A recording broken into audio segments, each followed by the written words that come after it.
Allez, une petite vidéo sur les grilles. Les grilles en apiculture. Alors, celle qu'on connaît tous, la grille à reine.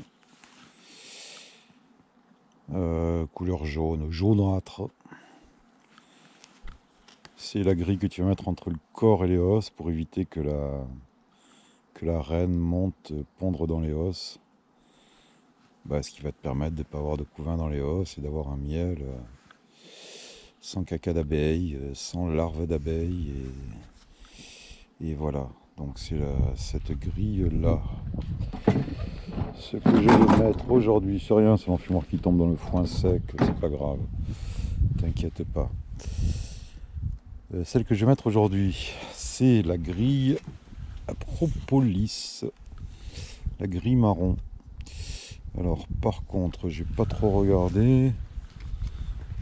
Et si je veux regarder, il me faut mes yeux d'appoint. Dans quel sens elle se met? Ouais. Est-ce qu'il y a un sens? Non.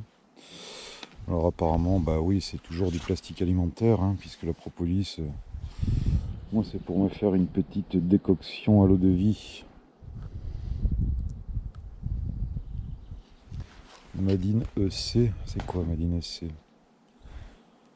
Europe, tu crois? Je crois pas. Bon, donc la grille à propolis, en fait tu la mets sur des colonies fortes. Dans quel sens? Je dirais comme ça, c'est un peu en V, là c'est plus refermé. Histoire, alors tu fais un petit courant d'air et elles vont avoir tendance à boucher avec de la propolis ici. Ensuite tu mets ça au congélateur, tu roules, la propolis froide va se détacher de cette grille, tu récoltes et tu traites. On fera ça cet hiver, je pense. Sinon, il y a des vidéos qui traînent sur la récolte de la propolis, faire sa teinture de propolis et compagnie. Et une qui m'intéresse en ce moment, parce que j'ai encore des remérages, c'est la grille de Réunion. La grille de Réunion, c'est la grille blanche. Alors tout ça, c'est des trucs qui valent entre 2 et 3 euros selon la quantité. Alors la grille blanche, elle ne laisse pas passer d'abeilles comme les autres, sauf dans deux coins qui sont là, ici, tu vois, là c'est petit. Et là, tu as des passages d'abeilles. Donc tu as une zone de passage d'abeilles et une autre zone de passage d'abeilles, et c'est tout.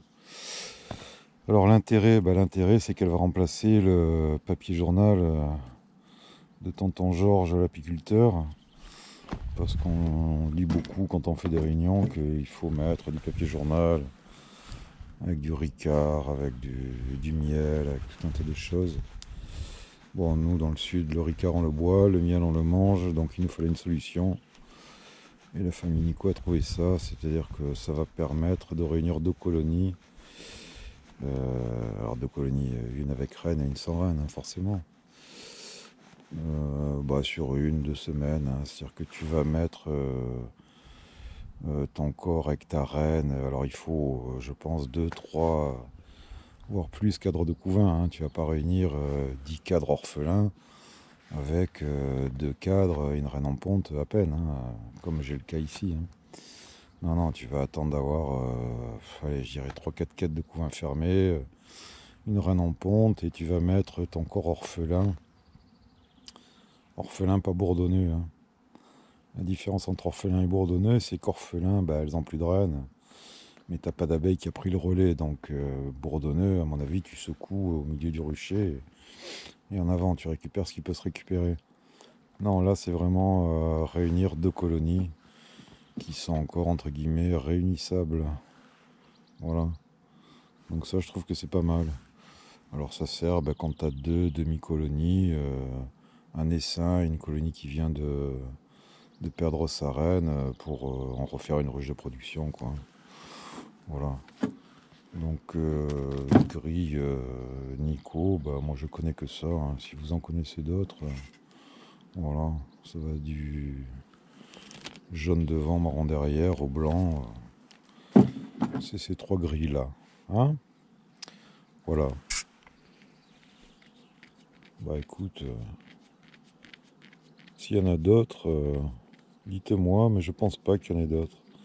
Après les portières, oui, je crois qu'ils ont un peu... ils ont rajouté une nouvelle portière, la marron, là, qui sert, je sais plus à quoi. Bah allez-y, hein, éclatez-vous dans les commentaires. Hein.